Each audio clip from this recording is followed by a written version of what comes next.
জয় শ্রীকৃষ্ণ। কামদা একাদশী ব্রতের মাহাত্ম্য বিষয়ে জানবো আমরা। ভিডিওটা পুরো দেখবেন। এটা ব্রত রাখলে কি ফল লাভ হয়, কি কি পাপ থেকে মুক্তি পাওয়া যায় এই বিষয়ে জানবো। খালি ব্রতের মাহাত্ম্য বিষয়ে জানবো। চৈত্র মাসে শুক্ল পক্ষের কামদা একাদশী ব্রতের মাহাত্ম্য বরাহ পুরাণে বর্ণিত হয়েছে। মহারাজ যুধিষ্ঠির বললেন, হে বাসুদেব, আপনি কৃপা করে আমার কাছে চৈত্র মাসে শুক্ল পক্ষের একাদশীর মহিমা কীর্তন করুন। শ্রীকৃষ্ণ বললেন, হে মহারাজ, এই একাদশী ব্রত সম্পর্কে এক বিচিত্র কাহিনী বর্ণনা করছি। আপনি এক এক মনে তা শ্রবণ করুন। পূর্বে মহর্ষি বশিষ্ঠ মহারাজ দিলীপের কৌতূহল নিবারণের জন্য এই ব্রত কথা কীর্তন করেছিলেন। ঋষি বশিষ্ঠ বললেন, হে মহারাজ, চৈত্র মাসে শুক্লপক্ষের একাদশীর নাম কামদা। এই তিথি পাপনাশক ও পুণ্যদায়িনী। পূর্বকালে মনোরম নাগপুর স্বর্ণনির্মিত গৃহে বিষধর নাগেরা বাস করত। তাদের রাজা ছিলেন পুণ্ডরীশ। গন্ধর্ব, কিন্নর ও অপ্সরাদের দ্বারা তিনি সেবিত হতেন। সেই পুরীর মধ্যে অপ্সরা শ্রেষ্ঠ ললিতা ও ললিত নামে গন্ধর্ব স্বামী স্ত্রী রূপে ঐশ্বর্যপূর্ণ এক গৃহে পরম সুখে দিন যাপন করতেন। একদিন পুণ্ডরীকের রাজ্যসভায় ললিত একা গান করছিলেন। এমন সময় ললিতার কথা তার মনে পড়ল। ফলে সঙ্গীতের লয় তালমানের বিপর্যয় ঘটল। কর্কট নামে এক নাগ ললিতের মনোভাব বুঝতে পারল।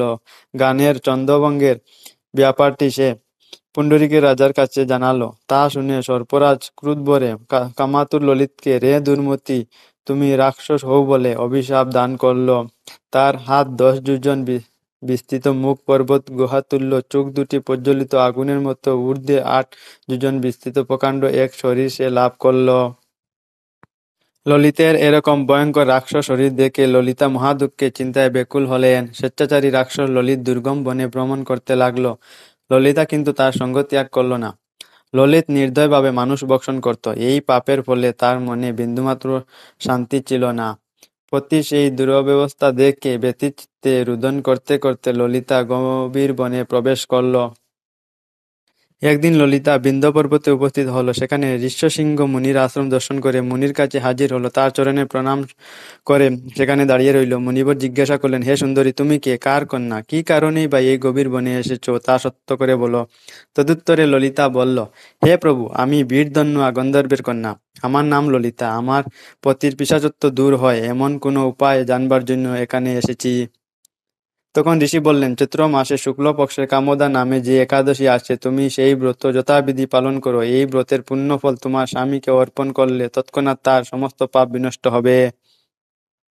বশিষ্ঠ ঋষি বললেন, হে মহারাজ, দিলীপ মুনির কথা শুনে ললিতা আনন্দ সহকারে কামদা একাদশী পালন করলো। তারপর ব্রাহ্মণ ও বাসুদেবের সামনে পতির উদ্ধারের জন্য আমি যে কামদা একাদশী ব্রত পালন করছি, তার সমস্ত ফল আমার পতির উদ্দেশ্যে অর্পণ করলাম। এই পুণ্যফলের প্রভাবে তার পিশাচত্ব দূর হোক। এই কথা উচ্চারণ মাত্রই ললিত শাপমুক্ত হয়ে দিব্য দেহ প্রাপ্ত হলো। পুনরায় গন্ধর্ব দেহ লাভ করে ললিতার সাথে সে মিলিত হলো। তারা বিমানে করে গন্ধর্বলোক গমন করল। হে মহারাজ দিলীপ, এই ব্রত যত্ন সহকারে সকলেরই পালন করা কর্তব্য। এই ব্রত ব্রহ্মহত্যা, পাপ বিনাশক এবং পিশাচত্ব মোচনকারী। এই ব্রত কথা শ্রবণ পূর্বক পাঠ ও শ্রবণ করলে বাজপেয় যজ্ঞের ফল হয়। তো সবাইকে এই ব্রত রাখা জরুরি। সবাইকে রাধে রাধে। জয় শ্রীকৃষ্ণ।